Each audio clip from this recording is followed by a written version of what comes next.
간에 노조 측과 적극적인 합의가 이루어진 경우 등 헌법과 노동조항법이 규정한 주체성과 자주성 등의 실질적 요건을 갖추지 못했다면 이런 노조 설립은 노동조합법 무효라고 판단했습니다.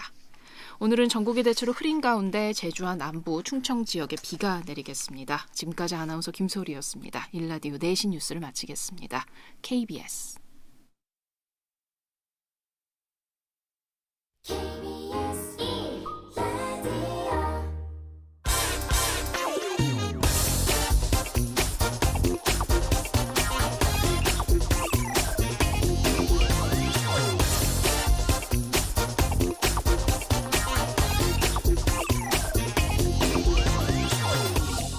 통계청이 오늘 발표한 일자리 동향 분석을 보니까 지난해 3분기 일자리가 코로나 사태에도 불구하고 전년에 비해서 약 37만 개 늘어났다고 나왔더라고요. 그런데 자세히 좀 들여다봤더니 20대와 30대 이 청년 일자리는 15만 개가 줄어들었는데 50대와 60대 일자리가 47만 개 이상 크게 늘어났다는 겁니다. 특히 50대 이상 이 장년층 일자리들 가운데 정부 재정으로 마련한 일자리가 가장 큰 폭으로 늘어났습니다. 심각한 건 가장 중요하고 또 큰 비중을 차지하는 제조업 일자리 이 문제입니다. 8만 7천 개가 사라졌다고 하는데 특히 회사 법인 일자리가 올해 처음으로 이제 감소하기 시작했습니다. 그동안 자영업자와 소상공인 등 개인 사업체 일자리가 이 코로나 영향을 주로 받았다면 이제 규모가 제법 있는 이 법인 기업체들까지도 근로자 수를 줄이기 시작했다는 겁니다. 오늘 한국은행은 지난해 마이너스 1%였던 우리나라 성장률이 이제 올해는 3.0% 그리고 내년에도 2.5%로 상황은 계속 나아질 것이다 이렇게 전망했습니다.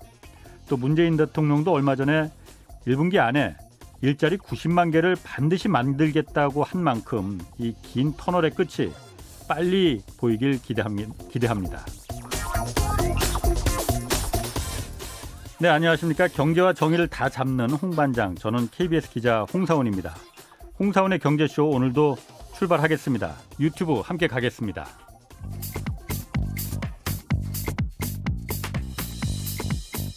세상 어디에도 없는 중문직답 세무상담. 정직하고 지혜로운 납세의 길잡이, 친절한 수남씨, 안수남 세무사를 만나보세요. 네, 올해부터 이제 나올 종부세는 지금까지와는 이거 차원이 다르다. 요즘 세무사들이 다 입을 모아서 하는 얘기입니다. 오는 6월 1일이죠. 이때 기준으로 부과되는 종합부동산세 그 세율이 크게 인상되고 또 다주택자의 양도세, 보유세 부담도 크게 오를 거라고 하는데 이 종부세 개정사항 부동산 세법 전문가 세무법인 다솔의 안수남 대표님 모시고 좀 알아보겠습니다. 안녕하세요. 네, 안녕하세요. 예. 네. 먼저 오늘 그 세무 상담 문의하실 분 많이 있으실 것 같아요. 그래서 질문 있으신 분들은 짧은 문자 50원 그리고 긴 문자 100원이 드는 샵 9730으로 문자 보내주시기 바랍니다. 먼저 말이죠. 그 한 3주 전에도 네. 정부에서 부동산 대책 네, 그렇죠. 그때는 이제 공급이었지만은 그렇습니다. 예. 25번째 대책이라고 하지 않습니까? 네. 그 전에 이 세제 관련해서도 부동산 관련해서 이제 좀 대책이 많이 나왔었어요. 네. 그런데 그런 부분이 예. 실제로 좀 주택 안정에 네. 도움을 줬습니까? 글쎄요, 이제 저희들이 전문가 아니니까 예. 어떤 딱 부러지게 말씀드릴 수는 없는데 초기에는 대부분이 지금 양도소득세 중심으로 해서 대책이 나왔거든요. 예. 그래서 이제 가세 강화 대책으로 나왔었는데 예. 이게 이제 오히려 공급 물량을 줄여버리는 그런 효과가 주어졌거든요.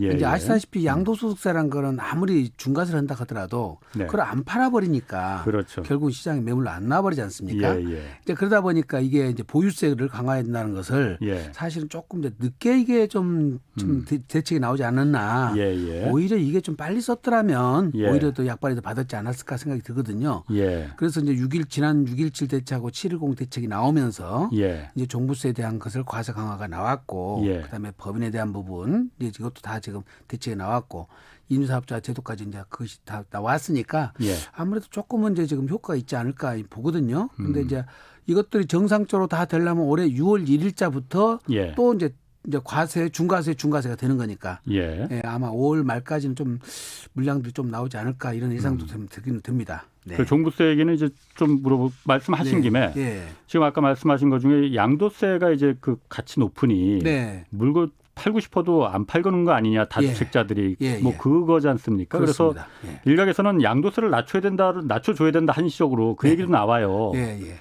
어떻습니까 그 부분은? 글쎄요, 다주택자들 입장에서는 좀 예. 나와주면은 좀 예. 처분이라도 할 수 있지 않겠냐. 예. 이제 이런 생각들을 하고 있는데 예. 또 이제 어떤 서민들 입장에서 본다면 그렇게 주택으로 돈 번 사람들을 예. 왜 그걸 중과세를 안 하고 또 풀어주냐 하는 또 그런 얘기들이 상당히 여론이 있는 것 같아요. 그러다 보니까 정치권에서는 예. 아무래도 지금 중과세를 낮추는 것에 대한 부담을 갖고 있는 것 같습니다. 그러니까 네. 원칙을 훼손하지 말자. 그렇습니다. 예. 그렇군요. 예. 자, 양도세. 이게 어느 정도나 높아지는 거길래 6월 1일부터 제가 뭐 아까 잠깐 말씀드렸지만은 네. 지금까지는 차원이 다르다라고 하잖아요. 예, 예, 예. 뭐 사실 그런데 종부세가 지금 뭐 일각에서는 뭐 폭탄이다 못 전다 했는데 예. 지금까지 사실 보면은 뭐 폭탄이라고 말하기에는 좀 예. 약해 보였거든요. 아, 그래요? 네. 이번에는 진짜로 좀 확 올라가는 거예요? 어떻습니까? 양도소득세 자체도 지금 이제 중과세가 전에 2주택 중과세가 10%고 3주택은 이제 20%던 것을 예. 또 10%씩 올렸으니까 네. 2주택은 20%, 그다음 3주택은 30%까지 가거든요. 예. 그다음에 최고 세율이 이제 42%에서 45%까지 올렸으니까 예. 결과적으로 이제 최고 세율이 아마 82.5%까지 올라갈 것 같아요. 예, 예. 양도소득세는. 예. 그런데 이제 지금 종부세가 그 전에 일반 세율은 0.6에서 지금 3.2%까지 하고 있는데 0.6에서 3.2인데 예. 요게 최저 1.2에서 예. 6%까지를 좀 올라가거든요. 그럼 2배 정도 되는 거네요. 예, 예. 세율만 순수하게 2배가 예. 올라가는 거죠. 예. 이제 여기에다가 또 이제 종부세라는 것이 단순하게 이제 세율만 올린 것이 아니라 예. 잘 아시다시피 이제 지금 공시 가격이 이제 인상이 또 계속 되고 있지 않습니까? 그렇죠. 아마 정부는 이제 로드맵으로 작성해서 한 90%까지 시가 대비 예. 그걸 올린다고 하니까 예. 이것도 지금 올해도 또 공시가가 또 올라갈 거라고 예상되고요. 예. 그다음에 지금 공정시장 가액 비율도 지금 계속 올리고 있는데 예. 이제 올해 자체가 95%까지 이제 끌어올린다는 겁니다. 예. 작년에 90%였는데 예. 예. 그런데다가 이제 또 이제 세부담 상한까지 아마 지금 200%인 것을 300%까지 또 끌어올려 놨으니까 예. 네 가지가 동시 작동되면 아마 최소 250%는 올라간다고 보는 거거든요. 250%. 네. 지금 그런데 중간중간에 네. 뭐 좀 이 부동산에 익숙하지 않은 분들은 네. 어려운 말들이 좀 많이 나왔습니다. 네. 뭐 그 세부담 상한율, 예. 뭐 공정시장 가액, 예. 공시지가는 아마 많이들 아실 것 같아요. 예. 하나하나 좀 좀 풀어볼게요. 세부담 상한율은 기본적으로 작년에 내가 세금을 100을 냈다고 그러면 예. 올해 더 올릴 수 있는 상한율을 정해 준 거거든요. 예. 이 1주택자까지는 150%였고요. 2주택자는 원래 200%였어요. 네. 예. 근데 조정 대상 지역의 2주택자는 200%가 아니라 300%까지 끌어올려 본 거예요. 예. 그래서 3주택자도 300%인 것을 조정 대상 지역의 2주택자도 300%까지 3배까지 이제 끌어올릴 수 있다는 겁니다. 네네. 1년에 3배로 올려볼 수 있다는 거죠. 1년에 3배. 예. 그게 이제 세부담 상한율 인상이고요. 예.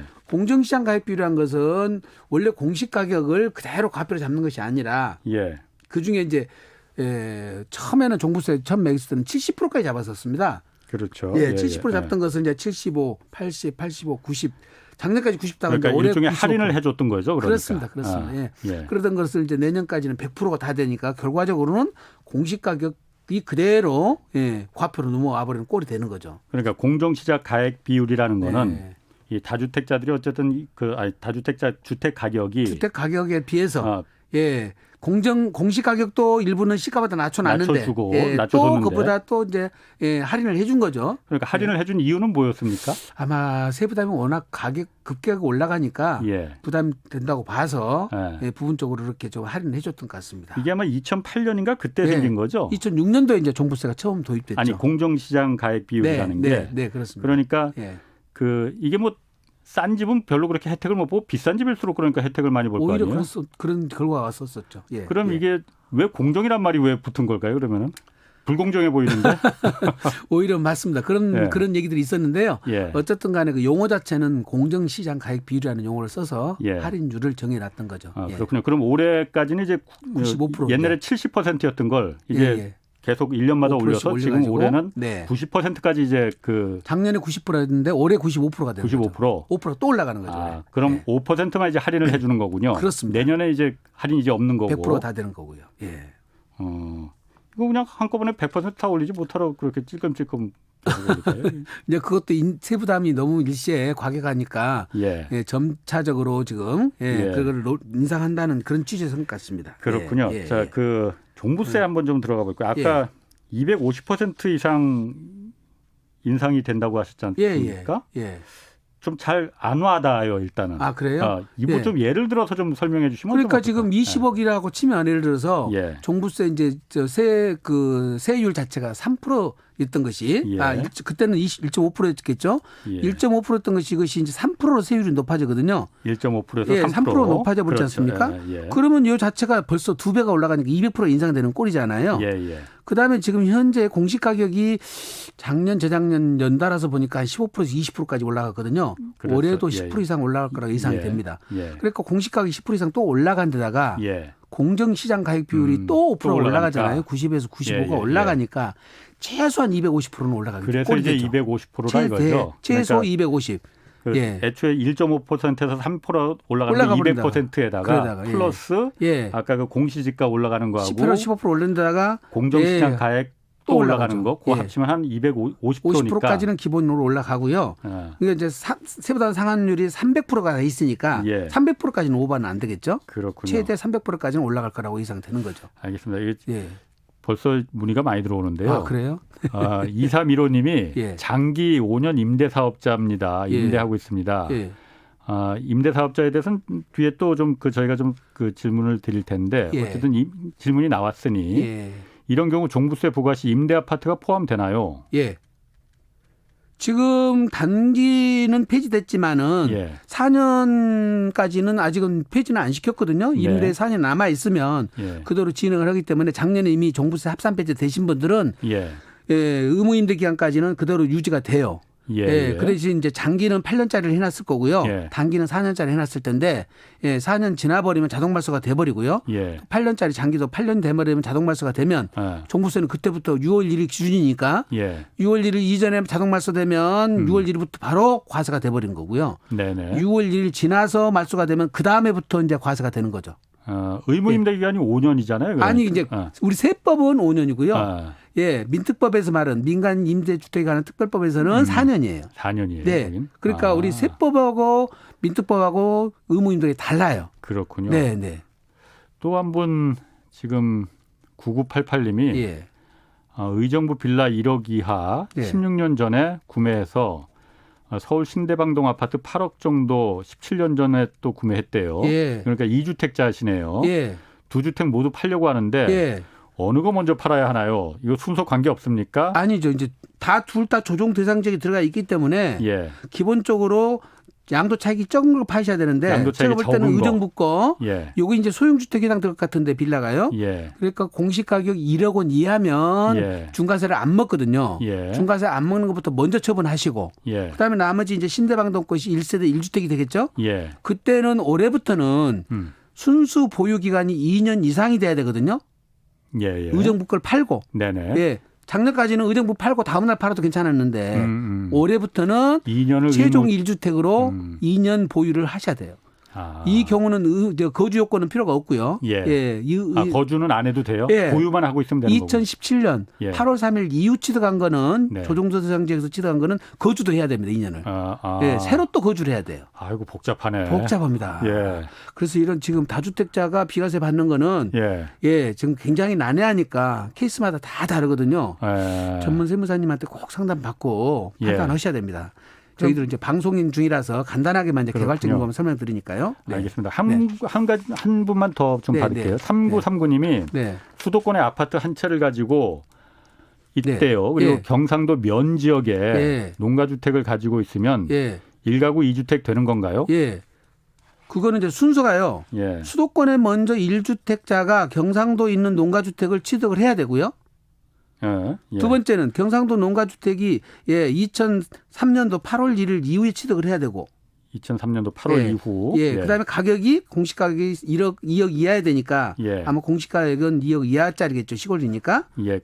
그렇다면은 이게 이제 저 시골 농어가 주택은 주택수 빠지게 돼 있어요. 그러니까 요건이 있으니까 예. 지금은 이제 그 면적 요건도 있었는데 네네. 660제곱미터 대지 이하야 되는데 그 면적 요건이 없어졌어요. 예. 올해 2월 17일 날 없어졌으니까 예. 이제 시골집들은 대지가 좀 넓잖아요. 그렇죠. 예, 아무래도. 그것 때문에 많이 걸림돌이 돼가지고 200평 넘는 그걸 분들은 없애줬구나. 예, 예. 혜택을 못 받았는데 예. 이제 그 200평 넘는 대지 면적까지도 다 이제 없어졌습니다.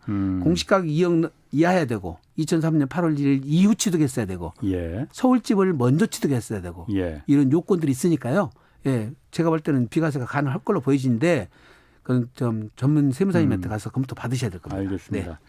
자, 그럼 아까 그 종부세로 다시 좀 돌아가서 네. 올해 이제 6월 1일부터는 250% 이상 예. 올라갈 가능성이 크다고 이제 하셨어요. 네, 네, 네. 좀 절세할 수 있는 방법, 예. 그러니까 합법적인 예.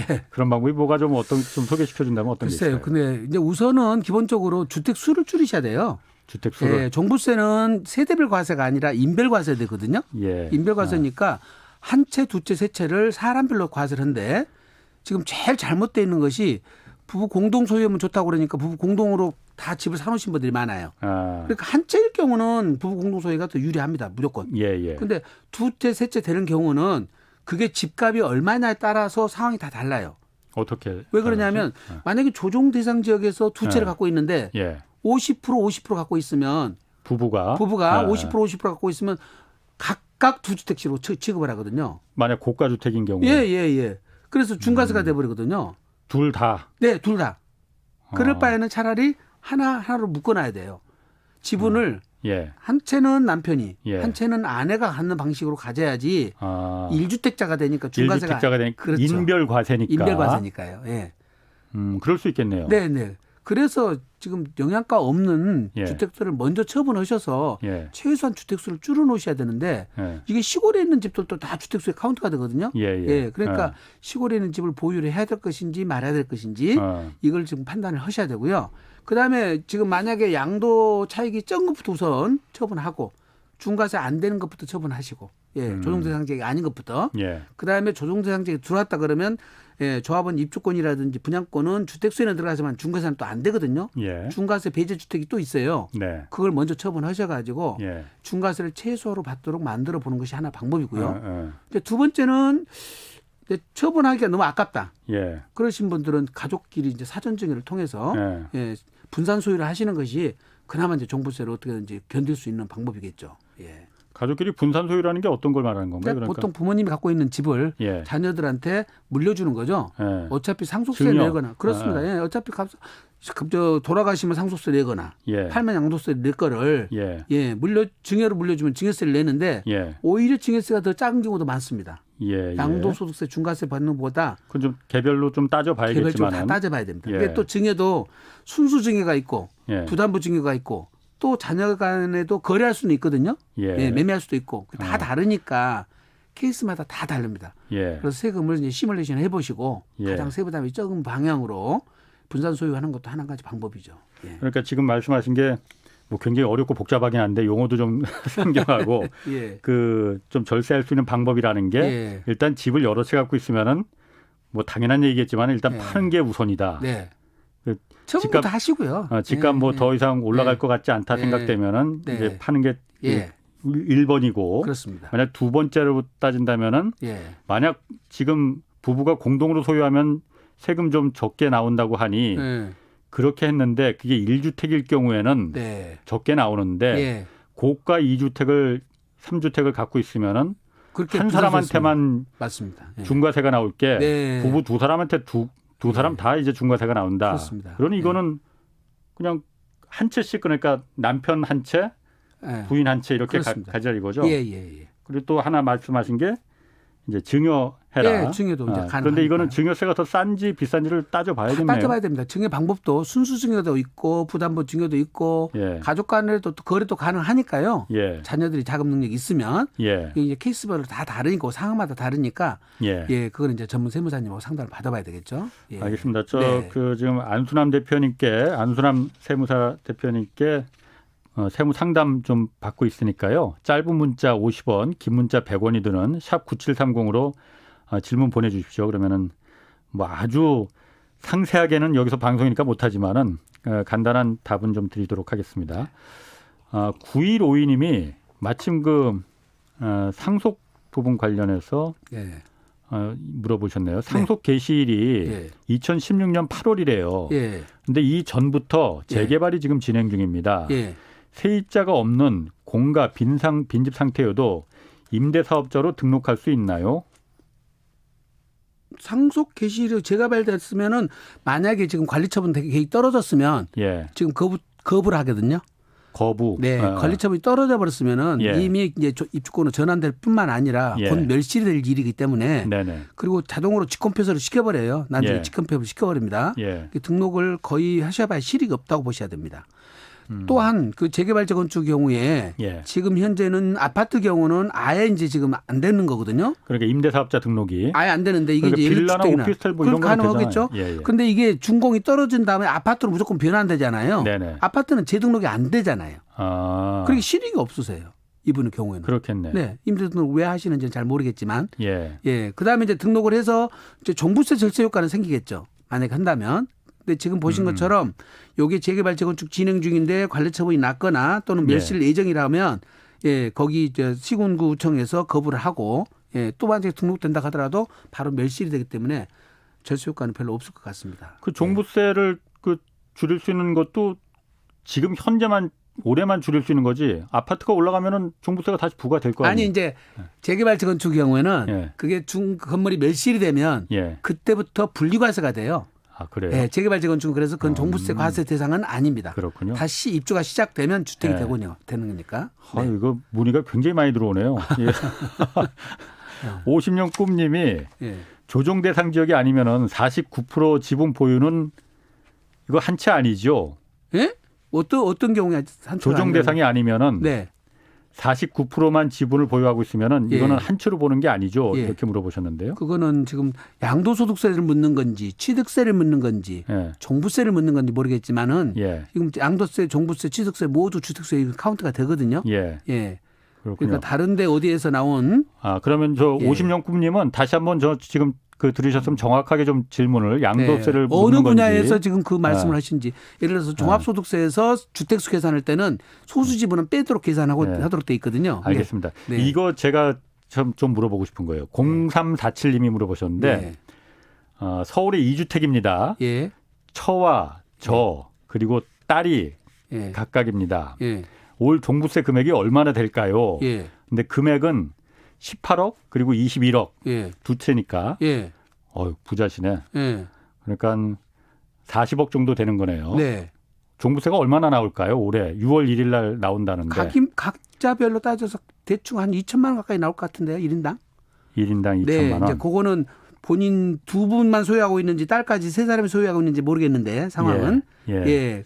대충 한 2천만 원 미만 되지 만약 않을까 두 싶은데. 사람만 부부 공동 명의로 이제 소유하고 있었다면 네. 네. 얼마 정도가 나올까요? 1주택이면은 그 절반밖에 안 나옵니다. 절반만 나오고. 천만 원 이하로 이거는 나오죠. 그러니까 그러니까 둘이 아까 말씀하신 대로 네. 둘이 공동 소유해서 예. 두 개 다 그러니까 두 분 다 중과세가 되거든요. 중과세가 되네요. 예. 네. 그럼 각각 있으면은 예. 일반 과세가 되면 1,000만 원 이하로 나오는데 예, 그거는 이제 한번 어떤 소유 형태로 갖고 있는지는 정확히 봐야 되겠습니다. 그렇군요. 예. 4869님이 공시지가가 6,500원 정도 하는 시골집인데 예. 형제 3명이 증여받으려고 합니다. 예. 상속받는 것보다 이거 세금이 더 적을까요? 지금 증여받는 것은 고민해 보셔야 돼요. 상속받으면 주택수에 제외 규정이 있는데 예외 예. 규정이 있거든요. 예. 증여받는 것은 예외 규정이 없을 수가 있으니까 불리했을 수가 있어요. 그리고 주택수 이렇게 늘으시는 건 좋은 것이 아니에요. 종부세도 아까 말씀드린 대로 주택수 다 들어간다고 그랬잖아요. 그러니까 시골에 있는 그렇습니다. 지방에 있는 집도 시골은 5년까지 봐주고 예. 상속의 경우는 예. 증여는 봐주는 게 없습니다. 아. 예. 그래서 이거 주택수가 또 들어가 버리니까 예. 일시적 1세대 주택으로 보거나 농어촌 주택에 해당돼 가지고 또 빠지면 괜찮은데 예. 거기에 대해서 다른 주택이 비과세가 안 될 수가 있으니까 예. 증여받는 것은 그냥 부모님이 갖고 계시는 걸로 놔두시는 게 좋을 것 같은데요. 이분 경우는 오히려. 예. 예. 박혜정 님이 먼저 조정 지역 내 3억 이하 예. 주택은 주택수에서 감해주는 건지요? 그리고 양도세, 중과세도 면제되는지 궁금합니다. 이제 조정 지역 내 3억 이하 주택. 이거를 왜 이렇게 일반인들이 막 헷갈려 하시냐면요. 예. 지금 이제 예를 들어서 주택을 2주택 이상자가 가족들한테 증여를 하면 예. 증여를 하면 중과세를 해요. 예. 예. 근데 조정 대상 지역의 3억 이하의 주택이거나 예. 비조정 대상이 있는 주택은 중과세를 안 합니다. 지금 이때 취득세 얘기예요. 지금 이거는. 네네. 취득세 때만 그렇다는 것이지. 아. 예. 그다음에 이제 지금 현재 시골에 있는 집을 중과세일 때 시골. 예, 시골에 있는 읍면에 있는 집을 중과세일 때는 3억 이하는 중과세를 또 안 해요. 일반 네네. 과세를 하는 거예요. 예. 근데 지금 여기 보시니까 조정 대상지라고 하면 예. 벌써 수도권이거나 네. 광역시에 있는 거거든요. 네네. 이거는 거의 가액 기준 없이 네. 중과세 될 가능성이 높고요. 예. 다만 소형주택 1억 이하로서 2주택자일 때만 중과세를 빼주는 거거든요. 3억 이하. 3억 이하가 아니라 1억 이하가 아. 양도세 중과세를 배제해 주는데 예. 그것도 2주택세에서만 해주는 것이라서 예. 지금 이분이 말씀하시는 3억 이하는 지금 아마 취득세 예. 중과세 관련해서 증여를 말하는 것 같습니다. 그렇군요. 이게 양도하고는 또 달라요. 그 질문 또 많이 들어왔는데 요거 조금 이따 좀 더 소개시켜 드리는 거로 하고요. 예. 지금 부동산 세무 상담 많이 하시잖아요. 네. 요즘 어떤 게 제일 좀 많이 좀 문의가 들어와요? 지금 말씀하신 임대사업자 관련해 가지고 예. 그게 작년도 8월 18일 날 예. 단기 임대 4년짜리가 폐지가 돼 버렸고 장기 중에서도 아파트가 폐지가 돼 버렸습니다.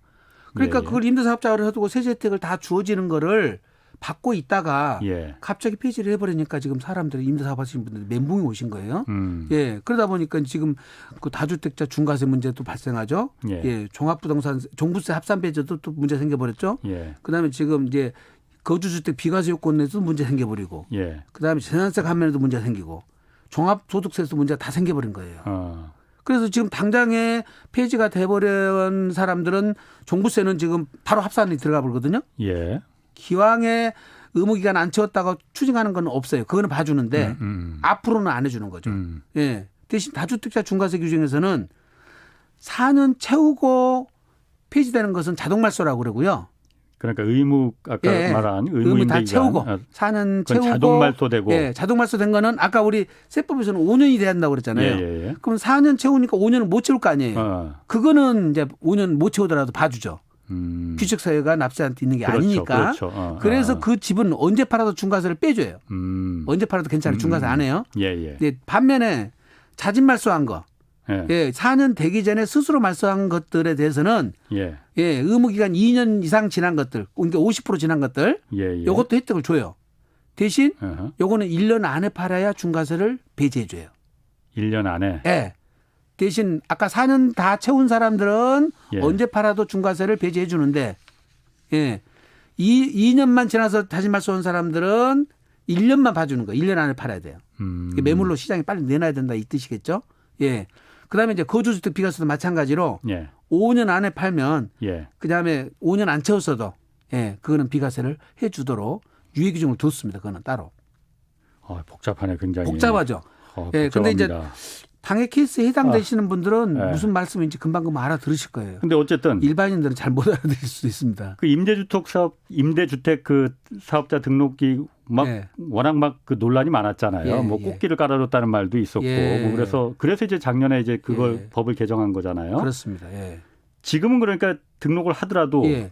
뭐 그런 세제 혜택이나 이런 거 못 받는 거죠, 그러니까. 그거는 지금 이제 8년짜리 장기 임대 주택을 등록해 가지고 장기 보유 특별공제 받는 거. 예. 그거는 지금 이제 10년짜리 없어져 버렸으니까 8년짜리 없어져 버렸으니까요. 8년은 이제 해당이 안 되고요. 예. 다만 10년짜리 가능한데 그것도 아파트는 안 되거든요. 이게 일반 아파트는 안 다세대 되고. 주택, 연립주택, 다가구 주택, 예, 단독주택. 거기는 열어놓은 이유가 특별하게 있나요? 글쎄요, 이제 요즘 하도 투기 수요가 아파트 쪽에 몰리다 보니까 아파트는 다 없애버리고 기타 주택에 대해서는 아직까지 실제 그러니까 실제 임대를 위한 임대를 목적으로 하는 것은 다 주는데 예. 그것도 2018년 9월 14일 이후에 조정대상에서 취득한 거는 혜택을 또 안 줘요. 그렇군요. 다주택자 혜택이라든지 예. 종부세 혜택은 안 주니까 예. 세제 혜택을 정확히 알고 그 지역의 거를 또 거기에 규모와 가액과 다 또 요건들이 있거든요. 예. 그거 다 따져보고 취득을 하셔야 됩니다. 야, 이거 뭐 질문이 막 진짜 물밀듯이 쏟아져 들어오는데 예. 이거 좀 몇 개 좀 소화 좀 해야 될 것 같아요. 예. 7225님이 부부 공동 명의 재개발 현 9억 아파트 한 채가 있는데 예. 2년 전 입주 했다. 예. 이거 팔면 보유세 적용되는 겁니까? 글쎄 가액이 얼마인지는 모르겠네. 가액이 예. 지금 부부 공동소유니까 6억 공제를 받으니까 12억 이상이면 예. 종부세는 해당이 되죠. 예. 그러니까 좀 가격이 자체를 알아야 해당이 되는지 안 되는지 알겠는데 예. 현재 입주가 돼 있다면 예. 공시 가격이 10억 넘어가면은 예. 예. 종부세 이게 해당이 9억이라는 게 무슨 그냥 시가를 말하는 거. 9억이라고 했으면 예. 아마 공시 가격을 지금 의미한 것 같습니다. 공시 가격을 말했을라나요? 예. 그 공시가 9억이면은 안 예. 나오고요. 예. 4억 5천씩 되니까. 예. 예. 그렇죠. 시세든 공시 가격이든 9억이면 상관없습니다. 그렇겠네요. 그렇겠네. 예. 7784님이 서울 재건축 이주 기간 3월에서 9월까지입니다. 예. 지금 집을 비워놓고 이사하면 주택에 대한 세금은 어떻게 되나요? 예. 지금 비워놓고 이사하더라도요. 예. 재산세는 부과하도록 돼 있어요. 이게 6월 1일 기준으로 해서 예. 현재 주택이 존재하면 예, 그거는 주택으로 봐서 재산세를 부과하는 거고요. 예. 멸실이 되면 그때는 분리과세를 하게 돼 있습니다. 멸실이 된다는 건 그러니까 재건축이 다 아파트가 올라가면 아니 이제 공사가 시작되기 전에 주택의 형태가 없어져 버리면 그러니까 철거 다 하고 그러니까 예. 그거는 조금 모순은 모순이에요. 예. 사실은 내가 비워줘 버렸으면은 예. 주택의 기능은 상실했으니까 예. 재산세 부과나 종부세 부과를 안 해야 되는데 지방세는 형식적으로 과세를 하거든요. 예. 주택의 형태가 있냐 없냐 갖고 따지는 거고요. 예. 국세는 관리 처분이 떨어지면 그거는 조합원 입주권으로 바뀌어 버려요. 주택이 아니라 조합원 입주권으로 바뀌었는데 네네. 지방세 쪽은 관리 처분이 나고도 주택이 멸실 안 되면 주택이 있다고 보는 거예요. 그래서 재산세도 부과되고 종부세도 부과됩니다. 비워줬다고 해서 끝나는 거 아니에요. 저기는. 그래요. 네. 서선영 님이 2020년 종부세 200만 원 나왔다면 올해는 종부세가 얼마나 나오게 되나요? 네. 10년 거주 1주택자입니다. 예. 10년 거주 1주택자가 200만 원 나왔으면 그렇게 많이 올라갈지는 않습니다. 아까 그러니까 250% 정도 더 최소한. 근데 이제 그거는 중과세 때나 그렇다는 것이고 이분은 1세대 1주택자이기 때문에 그렇겠네. 예, 지금 이제 그 고령자 공제도 있고 예. 장기보육 공제도 있고 예. 그게 80%까지 되거든요. 이제 오히려 공제가 높아졌어요 올해요. 예. 그러다 보니까 오히려 늘지 않을 수도 있습니다. 예, 1세대 1주택자들은. 그러니까 예, 너무 걱정 안 하셔도 돼요. 올해 6월 1일 날 그러니까 종부세가 많이 올라간다는 건 네. 1주택자들은 별로 해당이 안 되는 해당이 거고 없고 2주택자 2주택 이상. 예, 전국에 3주택 이상 갖고 있는 분들 그렇죠. 얘기예요. 예. 예. 1주택자는 너무 걱정 안 하셔도 됩니다. 1주택자는 이제 걱정 안 하셔도 되는 거고 2주택자 이상이 굉장히 높아진 세금을 맞을 가능성이 그렇습니다. 있다라는 부분. 예.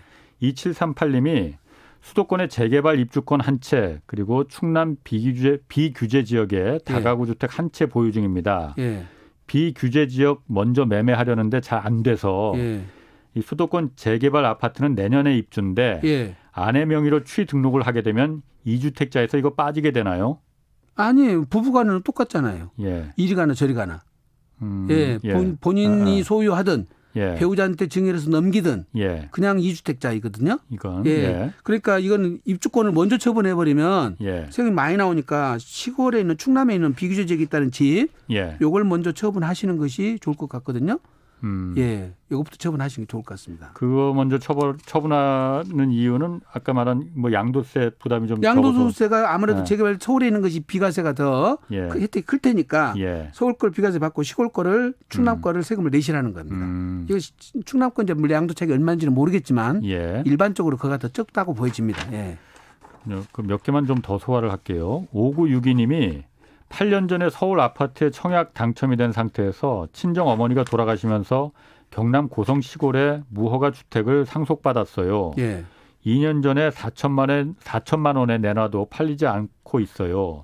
저는 당첨된 아파트에 거주 중이고요. 이럴 때도 1가구 2주택이 되는 경우인가요? 무허가 주택도 1가구 2주택으로? 주택수에는 들어가고요. 당연히. 이게 이제 세 가지 조건을 충족하셔야 돼요. 첫째는 내가 기존에 갖고 있는 집을 갖고 있는 상태에서 시골집을 상속을 받아야 되고요. 순서가. 내가 먼저 갖고 있어야 돼 집을. 상속받고 사면 안 되고요. 그다음에 어머니가 집이 한 채여야 되고요. 어머니는 집에 한 채 갖고요. 네네. 네. 그다음에 어머니 돌아가실 때 어머니랑 같이 안 살고 계셔야 돼요. 이 세 가지 조건을 다 충족을 해야 되는데 예. 이분의 경우는 세 가지 조건을 다 충족한 것 같아요. 그러면 그 시골에 상속받은 어머니 집은 내 주택수에서 빼주니까 예. 내가 서울집을 팔 때 이거는 세금은 비과세 되는 거죠. 그런가요? 예. 세 가지 조건을 꼭 챙겨보셔야 됩니다. 상속주택은. 네. 알겠습니다. 그 한 가지 좀 더 하면 3792님이 네. 2018년 3월 31일 이전에 단기 임대 등록했습니다. 예. 내년 3월 말 4년 지나서 자동 말소 되는데 예. 세법상 5년 지나기 전에 매도해도 예. 양도세가 일반 과세되는지 궁금합니다. 예. 예. 그러니까 아까 제가 말씀드린 것처럼 2년이 지나면 예. 50%가 지나니까 네네. 자진 말소가 가능하거든요. 예. 예. 자진 말소하고 예. 5년 안에 내가 집을 팔면 그 주택을 팔면 그때는 비과세를 해준 겁니다. 예. 그러니까 자진 말소를 하고 예. 5년 안에 5년 안에 팔면 되니까 팔고 자진 말소를 하든 자동 말소를 하든 자진 말소하고 팔든 예. 아무 상관없이 이 경우는 비과세 받을 수 있어요. 예. 그렇군요. 예. 그러니까 걱정 안 하셔도 되는데요, 이분은. 네. 이분 3792님은 걱정 안 하셔도 된다고 합니다. 네, 18년 3월 30일부터 그러니까 2년이 이미 지났거든요. 네. 네. 아, 자, 뭐 상담이 지금 이렇게 방송 중에도 이렇게 많이 오는데 네. 하여튼 상담이 아까 그 임대사업자 등록 관련해서 이게 예. 뭐 법이 개정되다 보니까 많이 이제 네. 뭐 지금 들어도 저는 사실 잘 모르겠습니다. 그런데 네. 다음으로 또 어떤 상담이 좀 많이 들어와요? 지금도 많이 들어오시잖아요. 일시적 1세대 주택. 1가구 2주택 됐을 때 집이 내가 의도하지 않았는데 그런데 먼저 하나 사가지고 예. 하나 이제 보통은 매매로 일시적 1세대 주택 된 케이스예요. 예. 종전주택을 취득하고 1년 지나서 예. 새로운 주택을 취득했는데 예. 3년 안에 팔면은 그걸 비과세 해줬는데요. 예. 요게 계속 바뀌었거든요. 2013년, 2018년 9.13 조치로 하면서 이게 3년이 2년으로 단축돼 버렸어요. 조정 대상 지역에서 1주택자가 예. 조정 대상 지역에 또 집을 한 채 갖고 되면 예. 2018년 9월 14일 이후에 취득한 주택은 예. 3년이 아니라 2년으로 단축시켜 놨거든요. 예. 이게 계속 헷갈리죠. 근데 어찌 때문에 모르는데. 근데 이거를 또 2019년 12월 16일 날 법을 또 대책이 또 발표됐어요. 예. 그 2년을 1년으로 단축시켜 버렸거든요. 예. 예. 그래서 2019년 12월 17일 이후에 취득하는 주택은 조정 대상 지역에서 주택을 취득하면은 이제 1년 안에 팔아야 돼요. 이제 3년에서 2년으로 줄였다가 2년에서 또 1년으로 줄였잖아요. 예. 1년으로 줄였는데 이거는 1년 안에 팔면서 그 집으로 또 이사를 가야 돼요. 요건이 왜? 까다로워졌죠. 그래? 왜 들어가야 이제 실수자만 사라는 거죠. 일시적으로 취득했을 때는. 예. 근데 그 안에 이제 세입자가 있으면 못 들어가잖아요, 바로. 예. 그러면 이제 임대 기간 남아 있는 예. 2년 안에서 임대차 기간 남아 있는 것까지는 예. 양도나 이사 가는 것을 연장을 해 주도록 돼 있는데 예. 요게 굉장히 요건이 까다로워요, 사실은.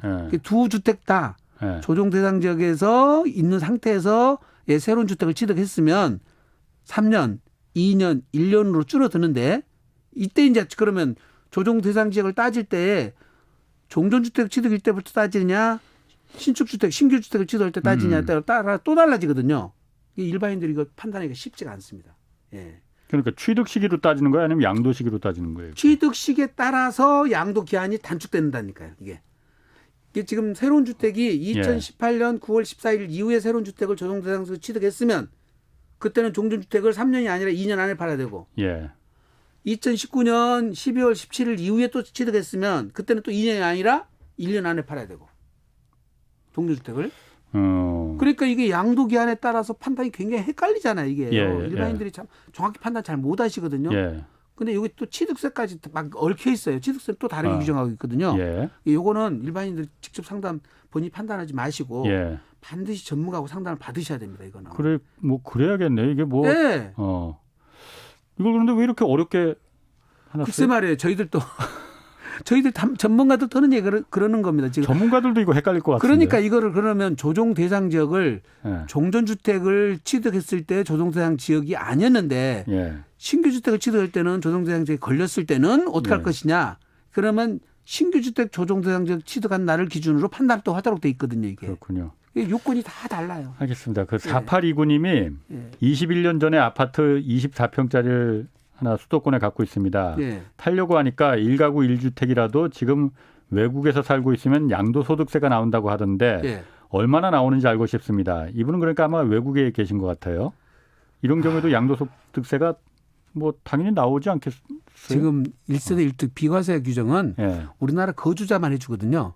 그러니까 아. 해외 이주 가버리시면 예. 출국일 날부터 2년 안에 팔면은 비과세를 해주는데 2년이 넘어가 버리면 예. 비거주화 돼가지고 세제 혜택을 안 줘요. 근데 21년에 취득을 전혀 했다면은 취득가액이 거의 10% 20%밖에 안 잡히거든요. 예. 이게 지금 양도가액에 예. 그래도 그나마 1세대 1주택이니까 예. 양도가액에 아마 25%에서 30%가 세금일 겁니다. 예. 그러니까 대충 그러니까 10억에 판다. 예. 그러면 2억 5천에서 3억 정도 이상을 하셔야 될 거예요. 가액이 모르니까 취득가액과 양도가액을 정확히 알아야 지금 아는데 대충 양도가액이 10억 넘어가면 25% 내외 될 것이다 보시면 됩니다. 그렇군요. 네. 정지혜님이 저는 서울에 아파트가 하나 있고 비규제 지역에 아파트가 한 채 있는데 아직 1년이 안 됐습니다.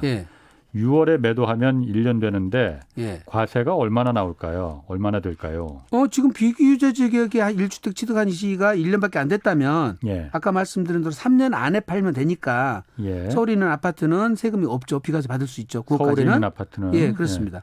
비규제 지역에 1주택 취득한 것에 대해서는 상관없이 3년 안에만 팔면 됩니다. 상관없이 3년 안에만 팔면 3년 이내에 팔면은. 7921님이 40년 전 군포에 45평짜리 단독 주택을 구매해서 15년 전에 빌라로 새롭게 건축을 했습니다. 5층 건물에 각 층에 별도 등기로 돼 있는데 이것도 다주택입니까? 11억 정도에 매매를 하려고 하는데 비과세는 이건 포함되지 않나요? 시골에 또 15평 정도의 집이 또 있기는 합니다. 시골집하고 상관없이 지금 빌라라고 그랬잖아요. 이거를. 그럼 다가구가 아니라 다세대라고 보여지거든요. 구분 등기가 다 돼 있으니까. 그럼 집이 각각 한 채로 보기 때문에 요게 이제 뭐 10채면 10개 있으면 10채가 돼 버려요. 그래서 다주택자 중과세가 되니까. 이런 경우는 다주택자로 그렇습니다. 들어가는 거군요. 네, 들어갔어요. 이미 들어갔는데 그때 당시에 이거를 빌라를 갖고 계시면서 임대사업자 등록을 해놨어야 되는데 임대사업자 등록을 안 하셨으면 중과세 먹어야 됩니다. 이거는.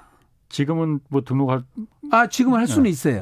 지금 등록을 하면은 아까 말씀드린 의무 임대 기간이 10년이에요, 이제. 10년 동안 그러면 10년 채워야 해야 되네. 10년 채운 다음에 파셔야 돼요. 네.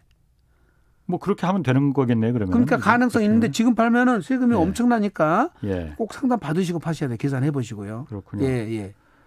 그 6476님이 2006년에 매수 2018년 임대주택 등록 A 건은 그렇고 하나는 그 B가 2014년 매수해서 2014년 임대주택 등록. 그럼 이 B인 경우 주택 그러니까 2014년 매수해서 2014년에 임대주택 등록했다는 거.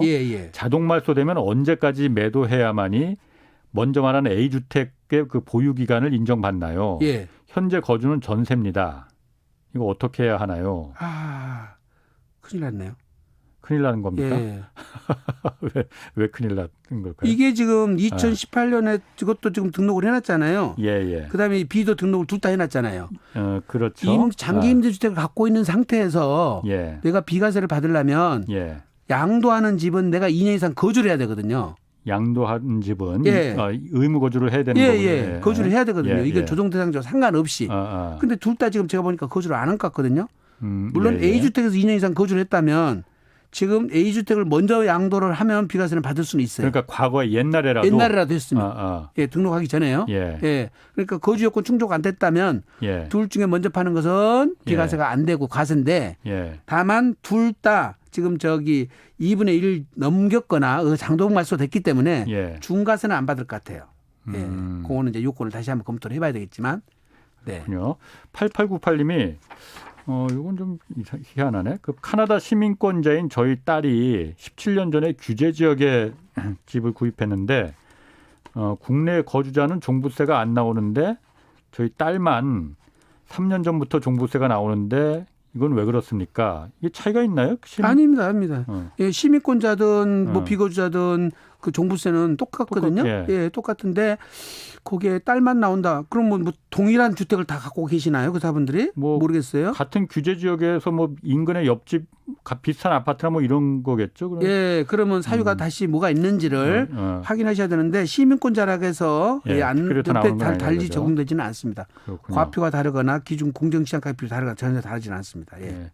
0107님이 광명의 공시지가 2억 이하 소형 아파트 2004년 매수 후에 10년 거주하고 현재 세를 준 상태입니다. 예. 현재 실거주는 전세 거주 중인데 예. 기존 주택 소유한 상태에서 광명에 실거주용 아파트 매수할 경우에 기존 주택에 대한 비과세 혜택은 없어지는 건가요? 아니. 아까 말씀드렸잖아요. 지금 광명도 조정 대상 지역이거든요. 조정 대상 지역의 1주택자가 조정 대상 지역에 새로운 주택을 취득을 했으니까 기존 주택을 1년 안에만 팔면 그리고 이쪽으로 이사를 들어가면 되고요. 예, 비과세 가능하고.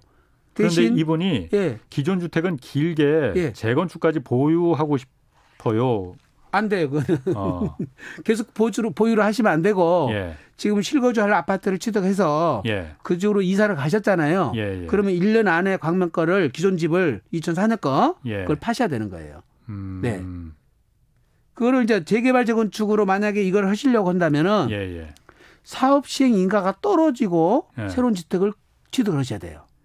사업 시행 인가가 떨어지고 그렇게 아직까지 되면 뭐 여기 재건축 지금 진행이 되는 건 아닌 것 같은데. 아닌데 사업 시행 인가가 안 났으면 안 되고요. 조합 설립 인가 나서도 안 되고 사업 시행 인가가 떨어진 상태에서 재건축 중에 거주 목적으로 취득한 집은 그때 그걸 비과세 주거든요. 이것도 비과세 주고. 그러니까 자기가 원래 살던 집이 재건축이 들어가서 다른 그 거주 목적으로 어차피 들어가 살 집은 있어야 되니까. 그 집에 1년 이상만 내가 거주를 하면 그것도 비과세를 해주고 또 팔고 난 다음에 재건축 아파트 또 비과세 해줘요. 둘 다 비과세를 받을 수 있는 찬스가 생기죠. 중요한 거는 사업 시행인가 떨어진 다음에 사라. 취득 시기가 중요합니다. 그렇군요. 8150님이 상가주택을 부부 공동 소유로 보유하고 있는데 상가는 계산서를 발행하고 있고 소형 2룸은 그 계산서는 발행하지 않고 상가 종합소득세와 합산하여 종합소득세를 내고 있다고 합니다. 그런데 임대주택 사업자 등록을 이거 하는 게 유리한 건가요? 지금 조건을 봐야 되는데요. 지금 1세대 1주택일 경우에는 고가주택이 아니면 임대소득세가 과세 안 되거든요. 그러니까 본인 집이 몇 채인지에 따라서 달라지니까 그거는 이제 그 세무사님한테 상담을 받으셔서 만약에 1세대 1주택이고 고가주택이 아니라면 괜찮고 전세금에 대해서는 2주택까지도 저기 세금을 안 냅니다. 3주택자 이상자부터 전세금을 내는 거거든요. 월세를 받으면 몰라도 그러니까 그 조건이 다 달라요. 그래서 이거는 좀 세무사님 뭐 상담 받아갖고 판단하셔야 될 것 같습니다. 아마 기장 상담 세무사님이 계신 것 같은데 관리하시는 세무사님이요. 6434님이 30세 이상 직장인 자녀인 경우에 얼마까지 증여할 수 있습니까? 5천만 원까지 가능합니다. 5천만 원까지? 직장인이든 아니든 20세 이상은 19세 이상이죠. 지금 성인이. 5천만 원까지는 증여세가 없습니다. 5천만 원까지는 증여세가 없고. 만약 한 1억을 증여한다면 증여세가 어느 정도? 5천만 원 공제 받고 5천만 원에 대해서 10%니까 뭐 많지는 않죠. 그다음에 1억 초과분에 대해서 5억까지는 20%고요. 그 정도 증여세가 나옵니다. 한두 분 정도만 뭐 더 받아야만이 될 것 같은데 워낙 많이 들어와서 8617님이 수원 부모님 아파트 두 채로 같은 단지라고 합니다. 첫 번째 물건은 집은 32평, 22년 소유, 5년 거주 후 전세 주고 있고 두 번째 집은 42평, 10년 소유, 10년 거주, 현재까지 거주 중입니다. 1번을 그러니까 32평짜리를 팔고 싶은데 9월 전이나 할지 내년 이후에 팔지 두 가지 중 양도세는 어떤 게 이득일까요? 올해 5월 말까지 파시면 그나마 중과세율이 좀 낮고요. 이제 6월 1일이 돼버리면 아까 말씀드린 대로 20%가 중과세 되니까 아마 시기를 땡겨서 빨리 파셔야 될 텐데 세금보다 많을 것 같은데요. 이거 22년 된 거는 양도 차익 꽤 많을 겁니다. 그러니까 세금 계산해 보시고 꼭 파셔야 됩니다. 이거. 대략 어느 정도 이 정도? 양도 차익에 아까 말씀 20주택이면 이제 차익에 따라 다르겠지만 40% 세율가 아니면 60%가 되버리잖아요. 20%니까 차익에. 그다음에 장기 보유 특공제도 안 해주거든요. 3억 차익 났다. 그러면 60%가 3, 68이니까 1억 8천이잖아요. 1억 3억의 8천. 양대 차익이. 예. 거기다 지방소득세가 또 10% 또 있습니다. 이게 2억 가까이 세금이에요. 예. 내년 이제 올해 6월 1일이 넘어가면 그렇군요. 그럼 5월 말까지는 조금 더 그나마 세부담이 낮고요. 네, 알겠습니다. 예. 자, 오늘 말씀 감사합니다. 지금까지 세무법인 다솔의 안순남 대표님 함께했습니다. 고맙습니다. 네, 감사합니다. 자, 홍사원의 경제쇼 오늘 여기까지 가겠습니다. 내일 4시 5분에 다시 찾아뵙겠고요. 저는 KBS 기자 홍사원이었습니다. 지금까지 홍사원의 경제쇼였습니다.